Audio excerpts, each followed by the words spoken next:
Pink white में खिलने वाला ये फूल जिसे गुलाब के नाम से जाना जाता है। इसके फूल बेहद खूबसूरत होते हैं। गुलाब अक्सर आपने लाल वाले देखे होंगे, लेकिन पिंक वाइट वाला गुलाब अपनी खूबसूरती के कारण ही जाना जाता है। जैसा कि आप वीडियो में देख सकते हैं, इसकी पंखुड़ियाँ भी बेहद खूबसूरत लग रही हैं। साथ ही साथ इसके कलर भी बहुत प्यारे लग रहे हैं। वाइट पिंक कलर के ये कलर कॉम्बिनेशन बहुत खूबसूरत लगता है। क्या आपने अपने गार्डन में इसे ऐड किया? नहीं ऐड किया तो ज़रूर ऐड करें। जितना सुंदर इसके फूल होते हैं, उतने सुंदर इनकी पत्तियां भी पाई जाती हैं। इनकी पत्तियां छोटे, आगे से नुकीली पाई जाती हैं। किनारे साइड में कटी कटी धारियां भी आपको दिखाई दे रही होंगी। आम गुलाब के पौधों के मुकाबले इनकी पत्तियां छोटी होती हैं। साथ ही साथ फूल भी बेहद खूबसूरत होते हैं।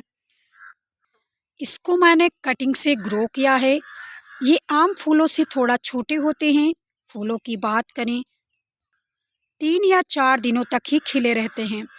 पत्तियों की बात करें, पत्तियां पतली पाई जाती हैं। साथ ही साथ खुशबू की बात करें तो भीनी भीनी खुशबू इसके अंदर आती रहती है। जितना खूबसूरत ये फूल दिखता है, उतना ही इसमें कांटे भी पाए जाते हैं। अक्सर गुलाब में कांटे जरूर देखे जाते हैं, लेकिन कुछ ऐसे गुलाब के पौधे हैं जिनमें कांटे नाम मात्र के होते हैं। देसी वाले में कांटे बहुत अधिक मात्रा में पाए जाते हैं। साथ ही इसकी ग्रोथ की बात करें फ्रेंड्स, तो इसकी ग्रोथ बहुत अच्छी होती है। अगर आप एक बार इसमें खाद दे देते हैं तो भर भर के इसमें फूल आते रहते हैं। महीने में एक बार गोबर का खाद अगर आप प्रयोग करते हैं तो आपको ज़्यादा खाद देने की ज़रूरत भी नहीं पड़ती। जब से मैंने ये पौधा लगाया, केवल एक बार मैंने खाद डाला है और आप कलियां भी देख सकते हैं। साथ ही इसकी ग्रोथ को भी देख सकते हैं, कितनी अच्छी इसकी ग्रोथ हुई है। फूलों की बात करें तो फूलों की साइज़ भी अच्छी है। अगर आप ज़्यादा बड़े साइज़ के फूल लेना चाहते हैं तो आप यूज की हुई चाय पत्ती इस्तेमाल करें। गुलाब के पौधे के लिए मैं 3 ऐसे फर्टिलाइज़र आपको बता रही हूँ, जिससे आपके फूलों में चमक आएगी। साथ ही फूलों की जो साइज होगी वो भी बढ़ेगी। अगर आपके पौधे में कलियां नहीं बनती तो कलियां भी बनना शुरू होंगी।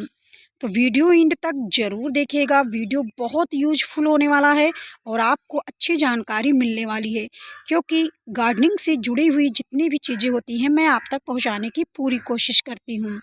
सबसे पहले आपके यहाँ रोज़ चाय बनता होगा, क्योंकि आज के भारत के रूटीन में चाय ना बने ऐसा हो ही नहीं सकता। क्या शहर क्या गांव, सभी के घरों में 1-2 बार चाय वगैरह ज़रूर बनती है। तो आप उन चाय पत्ती को फेंकेंगे नहीं, उसे धो करके 2-3 बार धो लें। जब उसकी सारी मिठास निकल जाए तब आप उन चाय पत्ती को सुखाकर रख लें।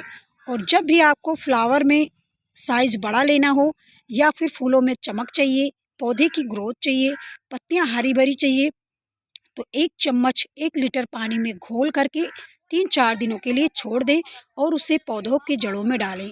डालने से पहले ध्यान रखें, अगर आपकी मिट्टी कड़क है तो मिट्टी को ढीला करें, उसके बाद इसका प्रयोग करें। आप चाहें तो डायरेक्ट मिट्टी में भी मिला सकते हैं, लेकिन दोनों खाद का जो प्रयोग होता है अलग अलग तरीके से, अलग अलग तरह से काम करता है। फ्रेंड्स, हम आपको बता दें, जब आप मिट्टियों में मिलाते हैं तो आपको पौधे में धीरे धीरे पोषक तत्व जाता है, तो पौधे की ग्रोथ धीरे धीरे होती है और जो फूल की साइज़ होते हैं वो धीरे धीरे बढ़ते हैं। अगर आप लिक्विड फर्टिलाइज़र डालते हैं तो ये सीधे जड़ों में पहुंच जाते हैं और जड़ों से तुरंत ये पौधों की ग्रोथ और फूलों के साइज़ बढ़ाने में लगा देते हैं, नई कलियां बनाने में लगा देते हैं। दूसरा चीज़ फ्रेंड्स, अगर आप प्रयोग करना चाहें फूलों में तो केले की छिलके का लिक्विड फर्टिलाइज़र प्रयोग कर सकते हैं। दोनों जो मेथड है वो बिल्कुल चाय पत्ती की तरह आप कर सकते हैं, या आप इसे सुखा लें, बारीक चूर्ण बनाकर मिट्टियों में मिलाएं, और या तो फिर आप लिक्विड बनाएं। दोनों जो खाद होते हैं ठीक उसी प्रकार काम करते हैं जो मैंने पहले बताया। जब कभी भी आप लिक्विड फर्टिलाइज़र बनाएं तो उसे छाँव की जगह पर रखें, धूप में बिल्कुल ना रखें। साथ ही इसका प्रयोग कब करें, कम से कम 15 दिनों के अंतराल में कोई भी लिक्विड फर्टिलाइज़र का आप प्रयोग करेंगे, किसी भी प्रकार के फ्लावर प्लांट में कर सकते हैं। मैं यहाँ गुलाब के पौधे के लिए आपको शेयर कर रही हूँ। आप चाहें तो मैरीगोल्ड, चंपा, गुड़हल, सूरजमुखी जैसे फूलों में भी प्रयोग कर सकते हैं। मेरे यहाँ तो गेंदे, चंपे, गुड़हल सारे लगे हुए हैं, आप लोग वीडियोस में देख सकते हैं। ये चंपा का कटिंग है जो मैंने लगाया था और बहुत अच्छे से इसकी ग्रोथ भी हो रही है। इनकी पत्तियाँ भी बहुत अच्छी लगती हैं और कटिंग से आसानी से आप ग्रो कर सकते हैं। अगर आप फ्रेंड यूज करना चाहें तो वेजिटेबल की सब्जियों पर भी आप उपयोग कर सकते हैं। और आप देख सकते हैं मेथी कितने अच्छे से मेरे यहाँ बिल्कुल उगाए हैं, सारे मेथी जर्मिनेट हो गए हैं और पौधा भी बहुत स्वस्थ है। तो जब भी आप लिक्विड फर्टिलाइज़र डालना चाहें तो स्प्रे की मदद से आप डाल सकते हैं। मिट्टियों में मिलाना चाहें तो आप बोने से पहले यूज की हुई चाय पत्ती या केले के जो चूर्ण हैं उनको मिला करके फिर पौधे को जर्मिनेट करें। तीसरा जो खाद है अंडे के छिलके। अंडे के छिलके में कैल्शियम भरपूर मात्रा में पाया जाता है जो पौधे की ग्रोथ को बढ़ाता है, तनों को मजबूत करता है, साथ ही फ्लावरिंग लाने में भी मदद करता है। क्योंकि जब पौधा मजबूत नहीं रहेगा तो पौधे ना ही ग्रोथ करेंगे और ना ही उसके फ्लावर आएंगे। तो ऐसे में ये फर्टिलाइज़र आप इस्तेमाल कर सकते हैं। आप इसे भिगा करके भी इस्तेमाल कर सकते हैं और चूड़ बना करके। आप मेथड वही है, जब भी आप प्रयोग करना चाहें तो इस तरह से कर सकते हैं। ध्यान रखें सर्दियों का मौसम है तो ऐसे में पौधे ऐसे स्थान पर रख दें जहाँ पर रोशनी आती हो या फिर सुबह की धूप लगती हो, जैसे बालकनी है, टेरेस पर ऐसे जगह जहाँ पर धूप लगती हो। तो इस तरह आप खेतों के लिए यानी वेजिटेबल सब्जियां लगाते हैं तब भी आप प्रयोग कर सकते हैं, या फिर आप पेड़ पौधे फूलों वाले कोई भी पौधा लगाते हैं तो उस पर प्रयोग कर सकते हैं। सब्जियां लगा रखे हैं तो उस पर भी प्रयोग कर सकते हैं। ये 3 फर्टिलाइज़र पौधे के जड़ों को मजबूत करता है, साथ ही पौधे की ग्रोथ को बढ़ाता है, पौधे में वृद्धि करता है। फल फूल से लेकर के सब्जियां सभी प्लांट में आप प्रयोग कर सकते हैं। गुलाब के पौधे में प्रयोग करें, फिर देखें रिज़ल्ट आप कितने अच्छे मिलते हैं। तो मैंने तो केवल गोबर का खाद ही प्रयोग किया है, लेकिन ये 3 फर्टिलाइज़र हैं।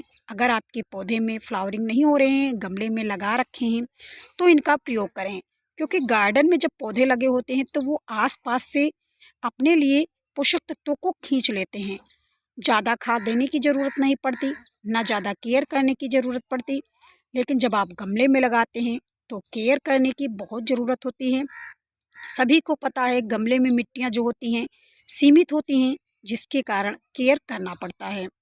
पानी की बात करें फ्रेंड्स तो पौधे में नमी बनाए रखें, मिट्टी ना गीली रखें ना सूखी रखें। तो ऐसे में आपके पौधे की ग्रोथ अच्छी होती है। जितने खराब ब्रांचेस हों उनको हमेशा हटाते रहें, सूखे फूलों को हटाते रहें। तो इस तरह आप पौधे में फूल पा सकते हैं। फ्रेंड्स उम्मीद करते हैं आपको जानकारी पसंद आई होगी।